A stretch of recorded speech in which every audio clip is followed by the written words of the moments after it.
Hello, church. We are starting the book of Joshua today for our daily Bible reading, looking at chapters 1 and 2. Word of the day, or name of the day, is Joshua. Joshua was used by God.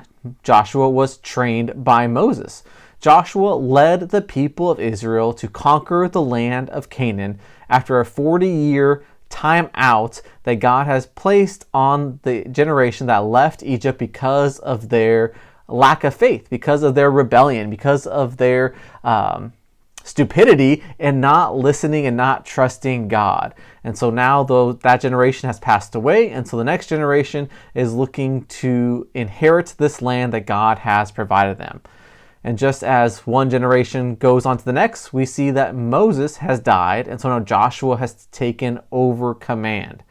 Now Joshua is going to have other people that he's training and leading as well, and that's one of the main things I wanted to focus on, where there's lots of history and details described what's happening in chapters 1 and 2. What we see repeated throughout Scripture and throughout church history is this discipleship kind of program. Moses spent time with, trained, and guided Joshua. We can jump all the way forward into the life of Jesus. Jesus trained his 12 disciples, who then went and started churches and trained other pastors.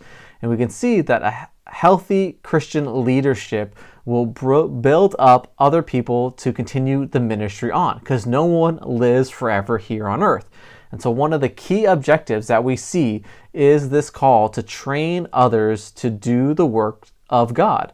We see this as Paul guiding Timothy. It tells him to, in 2 Timothy 2:2, to train up other men who are reliable, who can then train others. And so as we look at our lives, we're reading through the book of Joshua, we can see, once again, God's desire for people to listen to him and to spend time investing in other people so they can be modeled, built up, and trained to continue to lead and to expand for multiple generations or in multiple areas.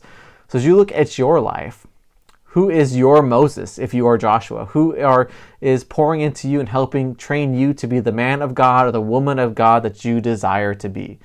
Or on the flip side, you can say, if you're Moses, who are you training? Who can you build up to carry on the gospel to a different area or in the next generation? This is one of the key aspects of the Christian life, of discipleship, of being trained and training others for God's kingdom and holiness.